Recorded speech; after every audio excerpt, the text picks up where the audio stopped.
Il est le directeur des affaires juridiques de la Commission de protection des données personnelles. Bonsoir Monsieur Niane et merci d'être là. Bonsoir Madame, je vous remercie. On va d'abord commencer par cette affaire de la femme malmenée à Sacré-Cœur, dont la vidéo est en train de circuler sur la toile.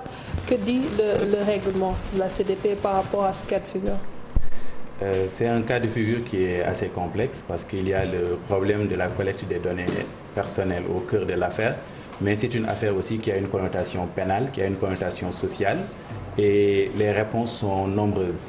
Donc, d'après les informations officielles, le juge des flagrants délits doit entendre les présumés coupables demain.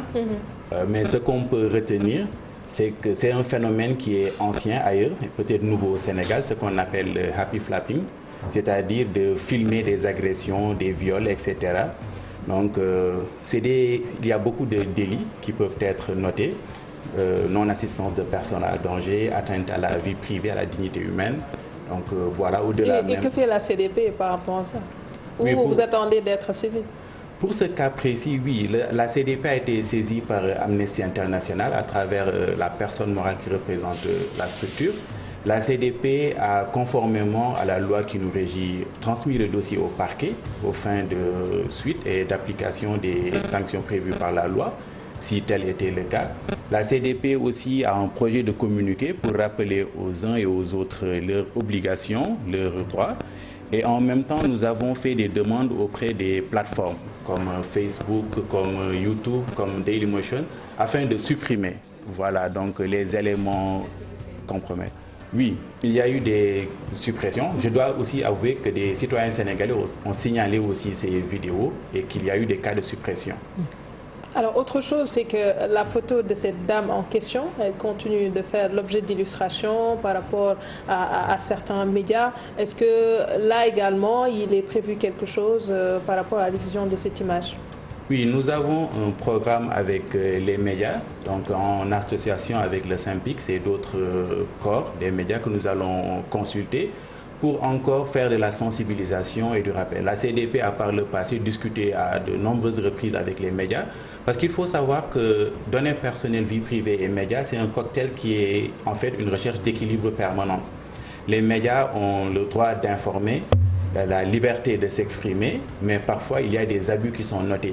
Ces abus ont été corrigés par le Code de la presse, qui a appelé les journalistes à une meilleure organisation, surtout de la profession et des règles d'ordre déontologique. Un code qui tarde à être appliqué. Oui, voilà, donc je pense que les ministères concernés vont s'atteler à l'appliquer, mais de manière générale, la loi sur les données personnelles consacre un régime dérogatoire quand il s'agit de la liberté de la presse ou du journalisme.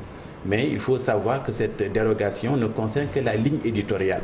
Pour toutes les autres activités, justement, les données personnelles s'appliquent. Et si vous le permettez, on fait une confusion souvent entre l'applicabilité de la loi et les formalités préalables. Ce n'est pas parce qu'on permet parfois de ne pas satisfaire les formalités préalables que la loi ne s'applique pas.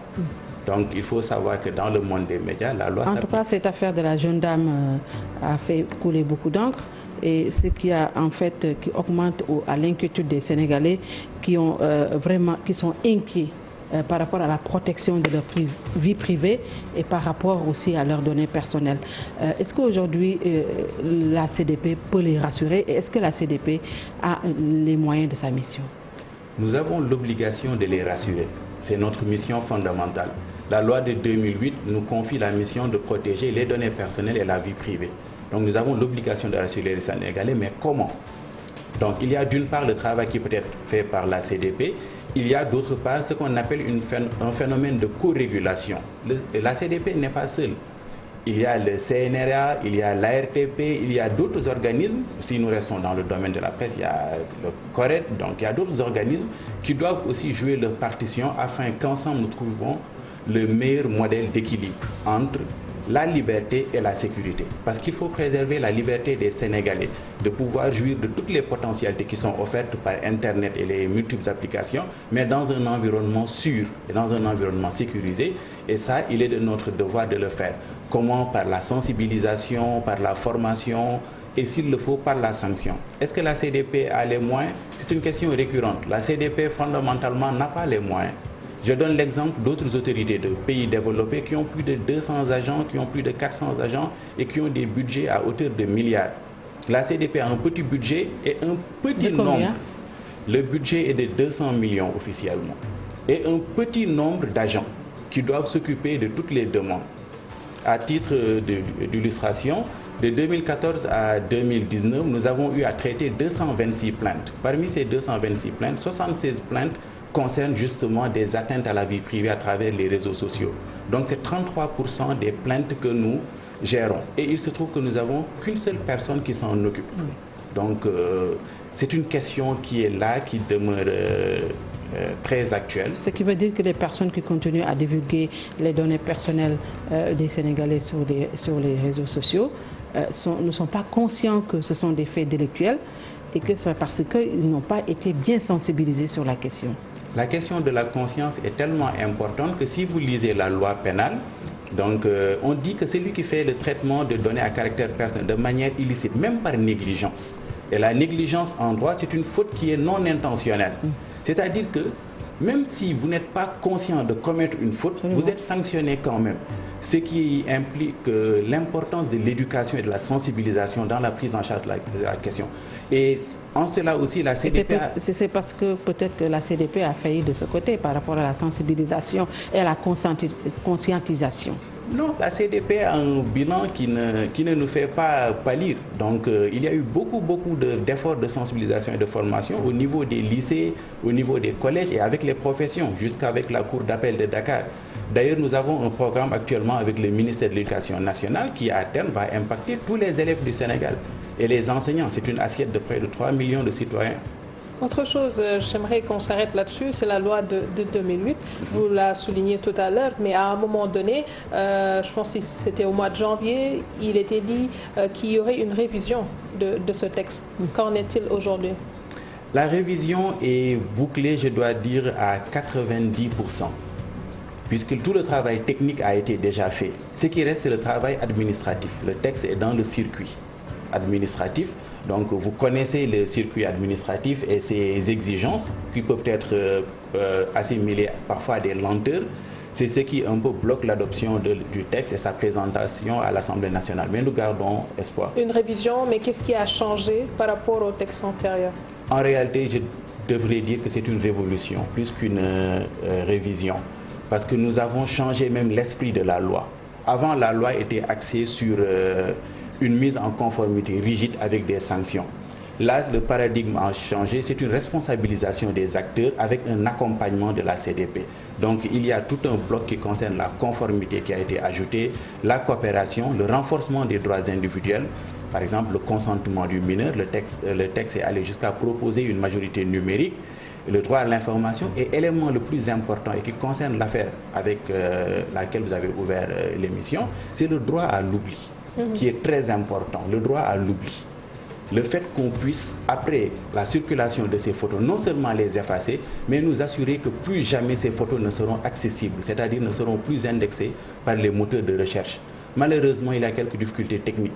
Récemment, la Cour de justice de l'Union européenne a rendu une décision avec Google contre la CNIL française en disant que ce droit à l'oubli était géographiquement contextuel, donc limité au pays de la victime. Ce qui veut dire qu'ailleurs, ou bien si vous utilisez un VPN, vous pouvez accéder. Et ceux qui ont enfreint la loi par rapport aux données personnelles et à la vie privée, ils risquent jusqu'à quelle peine de prison? L'article 363 bis du Code pénal et les articles 431, 14 et suivants du Code pénal révisé en 2016 parlent de peines qui varient de 1 à 5 ans, de 1 à 7 ans et des amendes qui varient de 500 000 à 5 millions jusqu'à 10 millions. Cela dépend de la gravité des faits, cela dépend des circonstances et surtout cela dépend de l'appréciation du juge compétent. Qu'est-ce que vous considérez aujourd'hui comme données personnelles? Parce que là, on s'est arrêté sur un fait, peut-être que c'est flagrant et tout le monde s'en rend compte, mais quelque part, au-delà de ce fait-là, qu'est-ce que la CDP considère aujourd'hui comme données personnelles? Qu'est-ce que la loi considère comme données personnelles? La CDP. La loi.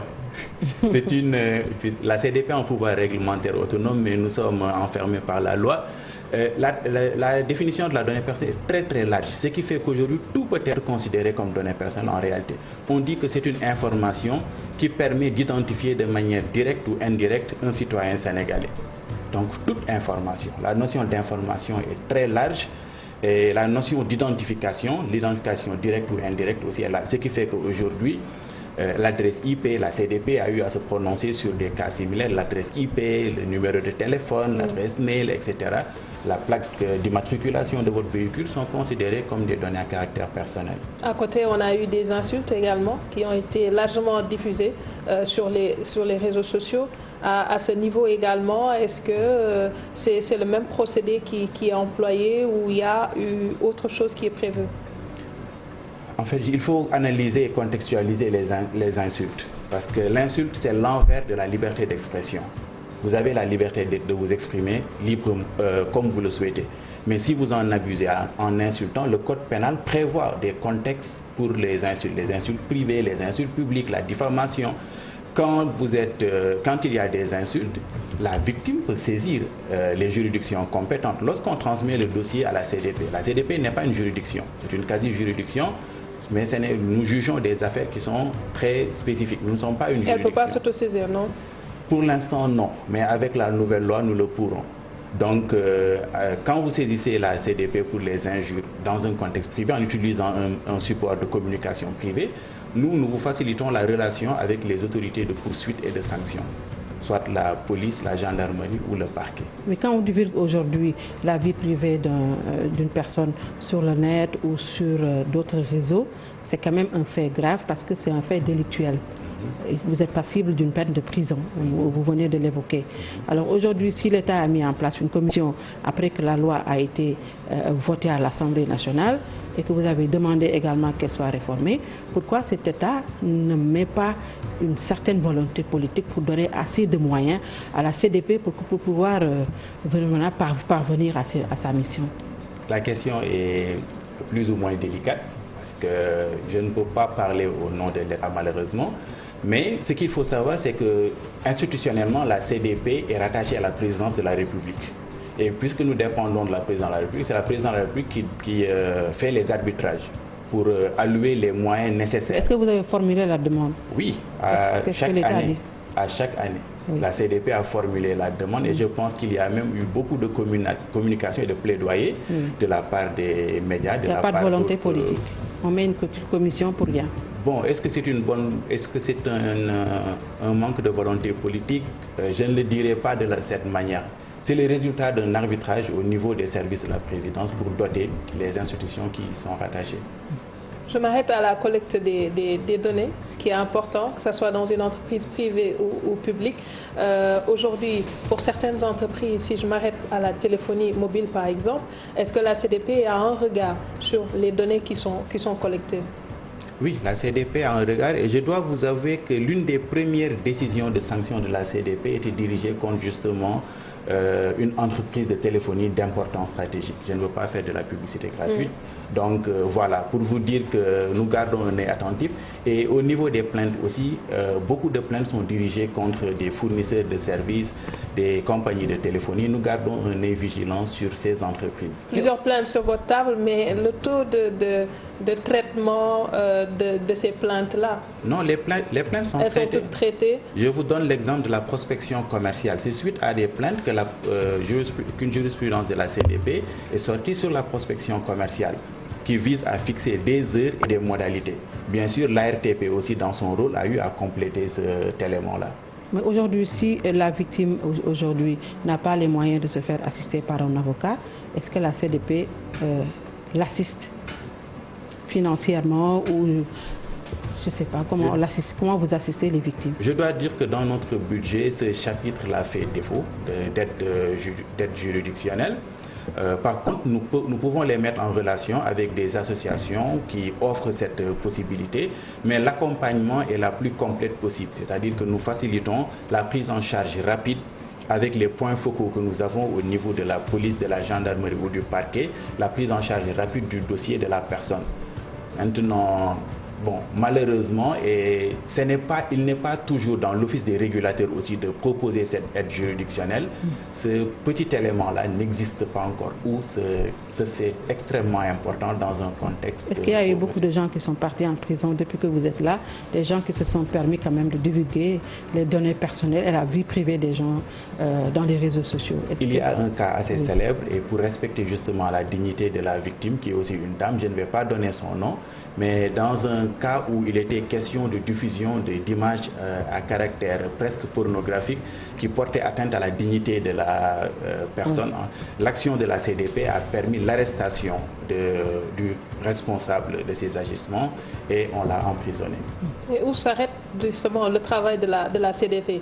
Jusqu'à présent, vous nous parlez de la coopération ou de cette corrélation qu'il y a entre différentes entités pour la gestion d'un dossier quel qu'il soit.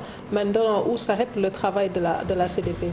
C'est parce que vous m'interrogez sur le contentieux que je vous parle de nos rapports avec les autres institutions.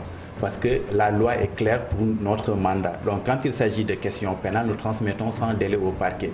Il faut savoir d'abord une chose. La CDP n'a pas une compétence exclusive dans la protection de la vie privée des données personnelles. Vous pouvez saisir les juridictions civiles en action en responsabilité. Vous pouvez saisir le parquet. Vous pouvez passer directement à la police et à la gendarmerie sans passer par la CDP. Par contre, si on en revient au cœur de métier de la CDP, indépendamment du contentieux, la CDP quand même veille à la conformité de toutes les déclarations qui sont, ou bien à la conformité des responsables de traitement à la loi et à leurs obligations déclaratives. Aujourd'hui, s'il y a une jurisprudence pour la vidéosurveillance en milieu d'entreprise, parce que la CDP allait très loin, si on contrôle la biométrie, la collecte de données par rapport à la reconnaissance faciale, si je peux poursuivre la liste, donc si on a toutes ces jurisprudences-là, c'est parce que la CDP allait très loin avec les responsables de traitement en ce qui concerne les données de santé, les données bancaires ou les données qui relèvent de la recherche, justement, etc. Il y a eu aussi un moment où l'affaire Kocc Barma avait défrayé la chronique et la CDP avait été saisie. Où est-ce que vous en êtes avec cette affaire Kocc Barma? Chaque chose présente une difficulté singulière. Dans l'affaire que vous avez citée, un des éléments qui aurait permis d'avoir une réponse rapide et satisfaisante faisait défaut. C'est-à-dire la présence du présumé coupable au Sénégal. Il faut savoir que la loi de 2008 n'a pas une portée extraterritoriale. Et ensuite que la juridiction sénégalaise ou les lois sénégalaises ne s'appliquent pas à titre principal aux territoires étrangers. Il faut forcément une coopération judiciaire ou une coopération policière entre les pays pour résoudre certaines affaires. Est-ce que ça peut se faire? Parce que quand même, ils continuent à menacer les personnalités. Ça peut se faire. Maintenant, ça dépend maintenant de la justice. Mais ça peut se faire. Lorsque le responsable est hors du territoire sénégalais, vous ne pouvez pas aller l'arrêter si vous n'avez pas de convention d'extradition, etc. Et l'autre difficulté qui rejaillit chaque fois dans les missions de la CDP, c'est les obstacles techniques qui existent. Les obstacles techniques. Ce que j'appelle obstacles techniques, je vous ai parlé du cas de l'effacement des données, ça c'est un cas. Deuxième cas, c'est la relativité de la notion de morale publique, de bonnes mœurs, etc. Ce qui est valable au Sénégal, qui est considéré comme étant des bonnes mœurs de la moralité publique, n'est pas forcément la valeur chez autrui. Même si avec la société de l'information, nous sommes devant de nouvelles solidarités, devant une société inclusive, les GAFAM, par exemple, ont une politique d'appréciation de la moralité qui est différente de celle du Sénégal. Aujourd'hui, je peux tenir des propos à l'encontre des femmes. Les gens peuvent trouver que c'est scandaleux, alors qu'on peut considérer ailleurs que c'est juste ma liberté d'expression. Vous voyez justement fleurir des réseaux sociaux ou des groupes identitaires qui permettent aux personnes d'exprimer les idées les plus abjectes, parfois des idées racistes, des idées vraiment abjectes, parce que... Et comment corriger ces insuffisances-là aujourd'hui? C'est la coopération qui peut corriger ça. Il faut aller vers une humanité partagée. Que tous les pays du monde s'asseyent, définissent un socle, un humain, un être humain, indépendamment de son origine, de sa race, etc., définissent un humain et accordent la même protection partout à cet être humain, comme l'avait fait à l'époque la Déclaration universelle des droits de l'homme et du citoyen au sortir de la Deuxième Guerre mondiale. Et il faut que aussi l'État protège davantage ses citoyens en dotant de beaucoup plus de moyens financiers à la CDP pour qu'il puisse mener à bien sa mission. Je ne peux que dire amen puisque vous formulez le vœu qui est le nôtre. Oui, parce que nous sommes tous des cas présumés. Et même nous qui vous parlons ne sommes pas à l'abri malgré que nous soyons là-bas. Donc je ne peux dire qu'amen. Merci beaucoup Mamadou Niane, le directeur des affaires juridiques de la CDP, la commission de protection des données personnelles. Merci également à Binta Diallo et à vous qui nous suivez de partout. Retrouvez-nous demain à la même heure. Passez d'excellents moments en compagnie d'un programme.